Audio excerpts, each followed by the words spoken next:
You know that old riddle. Which came first, the chicken or the egg? Cute brain teaser.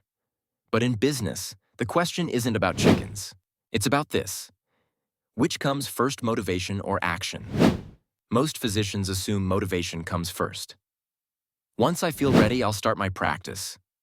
Sound familiar? The problem is, waiting for motivation is the business equivalent of waiting for insurance approvals. You'll be stuck in limbo forever. The trap. I'll start when I'm ready. Think back to residency. Were you ever truly ready for that first overnight call? Of course not. You didn't wait until you felt confident. You acted, stumbled a bit, learned, and became competent. But when it comes to business, physicians suddenly wait for permission slips. We rationalize. I'll start once I take a business course. I'll hire a consultant later when things settle down.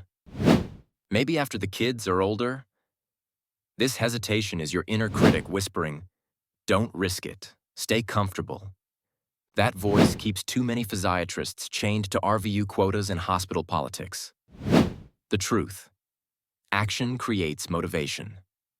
Here's what high performers know, whether in athletics, entrepreneurship, or medicine. Motivation is unreliable. Action is the only reliable lever. Make one referral call today, and suddenly tomorrow's call feels easier.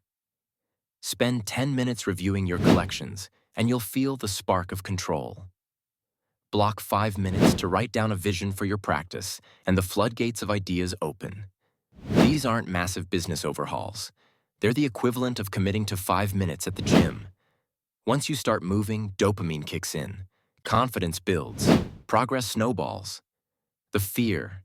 Business feels like a foreign language. Let's be blunt. Med school prepared you to diagnose, not to negotiate a lease. You probably feel like business is written in Greek. That's terrifying, because ignorance feels dangerous. But the real danger isn't not knowing business. It's not starting. If you keep waiting to feel ready, 5 years from now, you'll still be trading time for RVUs while your peers who acted early are running thriving independent practices. The plan. Small actions, big freedom. So, how do you silence the critic and take control? Start tiny. 1. Commit to 5 minutes of action review, 1 expense line item, draft 1 social media post, or schedule 1 networking lunch. 2. Build the momentum loop. Each small action releases confidence and motivation, which fuels the next action. 3.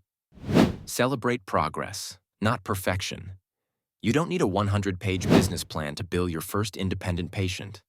Every small step toward business ownership is like a rep in the gym. Alone, it may not look like much, but compounded over months, that's where transformation happens. The result? From fear to freedom. When you stop waiting to feel ready and start acting, something shifts. Fear loses its grip. Confidence compounds. Your practice vision stops being a someday dream and becomes a calendar event. And here's the real win. You stop being owned by the system and start owning your future. Your call to action physiatrist. You've mastered complex rehab plans. You can absolutely master business. But you won't get there by waiting for perfect timing. Start today. Take 1 imperfect step. Let action lead the way. Your profitable, independent practice and your freedom are on the other side of hesitation.